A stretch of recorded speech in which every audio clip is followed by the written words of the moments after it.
Bismillahirrahmanirrahim. Assalamualaikum warahmatullahi wabarakatuh. Halo anak-anak, berjumpa lagi dengan Ibu. Kali ini dengan pembelajaran akidah akhlak dengan materi kalimat thayyibah istighfar, yaitu bersihkan hati dengan memohon ampun. Sebelum kita mulai belajar, marilah kita membaca basmalah terlebih dahulu. Bismillahirrahmanirrahim. Anak-anak, Ibu ingin kalian perhatikan gambar berikut.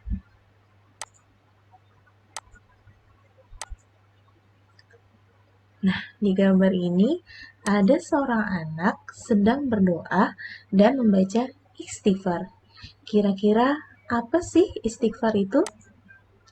Anak-anak, ada yang tahu kalimat istighfar itu seperti apa? Ya, kalimat istighfar itu berbunyi Astaghfirullahalazim. Nah, anak-anak, istighfar atau astaghfirullahalazim adalah tindakan meminta maaf atau memohon ampun kepada Allah yang dilakukan oleh umat Islam. Arti dari kalimat istighfar astaghfirullahalazim adalah aku mohon ampun kepada Allah yang Maha Agung. Kalimat ini harus sering diucapkan oleh kita sebagai seorang muslim yang selalu butuh ampunan dari Allah Subhanahu wa Ta'ala. Karena itu, setiap detak jantung kita sebaiknya kita iringi dengan membaca istighfar. Karena istighfar merupakan bentuk taubat kepada Allah Subhanahu wa Ta'ala. Apabila kita berbuat salah, tidak hanya cukup membaca istighfar, tapi kita harus menyesali perbuatan yang telah kita lakukan dan berjanji tidak akan mengulanginya lagi dan selalu berbuat kebaikan. Kalimat istighfar merupakan kalimat yang pendek, namun istighfar memiliki makna yang dahsyat, sangat dalam, sangat indah dalam hidup kita. Umat Islam mengucapkannya ketika berbuat salah dan dosa sebagai wujud penyesalan atas kesalahan atau dosa yang telah dilakukan. Selanjutnya, luasnya ampunan Allah Subhanahu wa Ta'ala.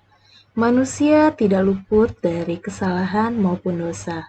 Kesalahan dengan Allah Subhanahu wa Ta'ala maupun kesalahan sesama manusia. Kira-kira kesalahan kepada Allah Subhanahu wa Ta'ala itu seperti apa ya? Contohnya adalah ketika kita meninggalkan sholat 5 waktu. Nah, itu merupakan dosa besar yang kita lakukan terhadap Allah Subhanahu wa Ta'ala. Selanjutnya terhadap manusia, contohnya yaitu berbohong. Nah, berbohong ini juga termasuk kesalahan dan dosa yang sering dilakukan oleh manusia. Karena banyaknya atau seringnya manusia melakukan kesalahan, maka sebaiknya orang yang bersalah dan berdosa ini adalah segera bertaubat kepada Allah. Dan Allah sangat suka dan mencintai hambanya yang bertaubat dan bersuci. Yang dituliskan di surat Al-Baqarah ayat 222 yang berbunyi, Bismillahirrahmanirrahim. Innallaha yuhibbut tawwabina wa yuhibbul mutatahhirin. Sungguh Allah menyukai orang yang bertaubat dan menyukai orang yang mensucikan diri. Anak-anakku sekalian yang berbahagia, apabila kita mempunyai kesalahan dan dosa terhadap manusia, maka kita harus langsung meminta maaf kepada orang tersebut. Jangan ditunda-tunda ya. Contohnya, kalian berbuat salah hari ini kepada teman kalian dan kalian menyadari kalau perbuatan kalian salah, maka kalian harus segera meminta maaf. Jangan menunggu sampai esok harinya. Atau kamu dalam hati kamu berkata, besok saja deh, kan besok bertemu di sekolah. Anak-anak, kita tidak tahu kapan ajal menjemput kita. Apakah teman kita besok masih ada ataupun kita masih sempat untuk meminta maaf kepada teman kita. Maka dari itu, untuk meminta maaf, jangan ditunda-tunda ya anak-anak. Dan di sini dituliskan dalam surat Al-A'raf ayat 34, dan setiap Setiap umat mempunyai ajal batas waktu. Apabila ajalnya tiba, mereka tidak dapat meminta penundaan atau percepat saat pun. Maka dari itu anak-anak, apabila kalian berbuat salah, langsung saja meminta maaf. Tidak perlu malu untuk meminta maaf, dan apabila teman kita meminta maaf, kita harus memaafkan. Allah saja memaafkan umat manusia yang berbuat salah, masa kita sebagai hambanya tidak memaafkan teman kita sendiri? Maka dari itu kita harus saling minta maaf dan memaafkan ya anak-anak. Selanjutnya, sifat rendah hati dan pemaaf.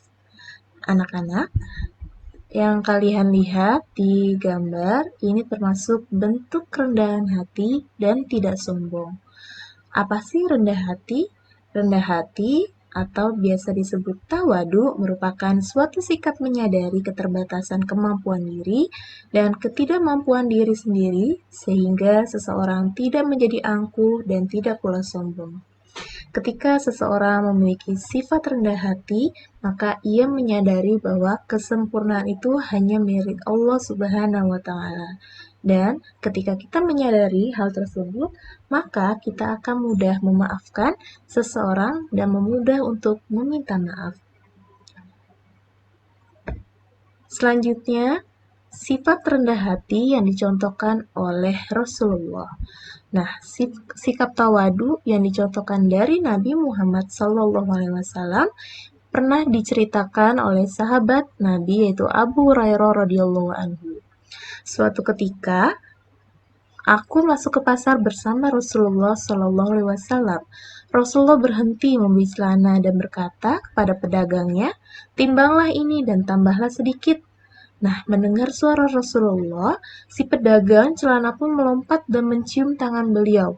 Namun, ketika pedagang itu mencium tangan beliau, Rasulullah langsung menarik tangan beliau dan berkata bahwa itu adalah tindakan orang-orang asing terhadap raja mereka. Aku bukan raja, aku hanyalah laki-laki biasa seperti kamu.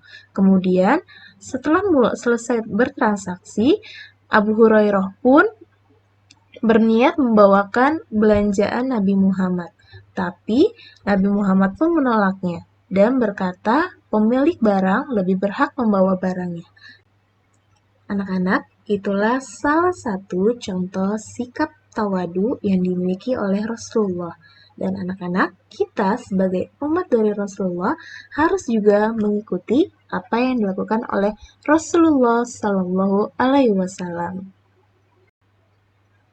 Selanjutnya adalah ciri seseorang yang memiliki sikap rendah hati dan pemaaf. Yang pertama adalah tidak suka dan tidak berambisi menjadi orang terkenal.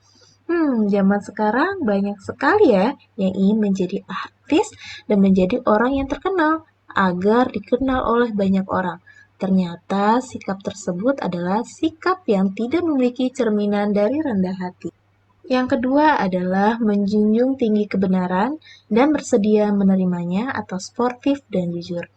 Mungkin untuk memiliki sikap jujur ini memang agak sulit ya anak-anak, tapi ketika kita memiliki sifat ini, maka kita termasuk orang yang mempunyai sifat rendah hati. Dan Allah itu sangat senang hambanya yang memiliki sifat rendah hati dan menjunjung tinggi kebenaran. Yang ketiga adalah tidak segan dan malu bergaul dengan fakir miskin, bahkan membantu mereka.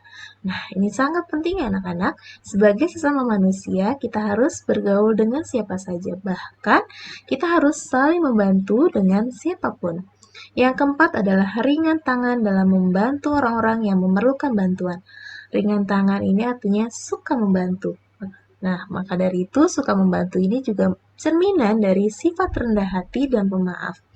Yang kelima adalah tidak merasa berat untuk mengucapkan terima kasih atas kebaikan orang lain dan tidak keberatan untuk memaafkan mereka yang telah berbuat salah. Nah, itulah 5 dari ciri-ciri seseorang yang memiliki sikap rendah hati dan pemaaf. Selanjutnya, hikmah beristighfar. Anak-anak, memang tidak sedikit manusia enggan untuk memaafkan kesalahan orang lain. karena mungkin di dalam diri mereka masih ada perasaan gengsi, malu, dan takut dipandang rendah. Tapi ketika seseorang lain memaafkan kesalahan orang lain, maka orang tersebut termasuk orang yang hebat, berjiwa besar, dan menjadi manusia yang mampu meraih kemenangan karena orang tersebut mampu mengendalikan hawa nafsu yang ada di dalam dirinya. Nah, apa sih hikmah dari beristighfar? Yang pertama, hati menjadi tenang. Anak-anak, seseorang yang memiliki dosa maupun kesalahan pasti di dalam dirinya mempunyai rasa was-was dan takut. Dengan membaca istighfar dan memohon ampun kepada Allah, maka hati pun menjadi tenang karena di dalam dirinya sudah tidak ada lagi dosa dan kesalahan yang diperbuat. Yang kedua adalah diampuni salah dan dosanya oleh Allah Subhanahu wa Ta'ala. Yang ketiga, diberikan kelapangan rezeki. Yang keempat, selalu memiliki sikap rendah hati dan tidak sombong. Nah, itulah dampak dari hikmah beristighfar. Maka dari itu, yuk sering-sering kita membaca kalimat istighfar setiap saat dan di mana saja. Anak-anak, Rasulullah saja setiap bangun tidur membaca kalimat istighfar sampai 70 kali loh. Bahkan di hadis yang lain berkata bahwa beliau membaca istighfar sampai 100 kali. Padahal beliau dikenal manusia maksum, yaitu manusia yang dijamin oleh Allah akan masuk surga. Tapi beliau tetap giat untuk membaca kalimat istighfar. Mudah-mudahan kita bisa menjadi contoh apa yang dilakukan oleh Rasulullah ya anak-anak? Oke anak-anak, sekian penjelasan dari Ibu. Terima kasih. Wassalamualaikum warahmatullahi wabarakatuh.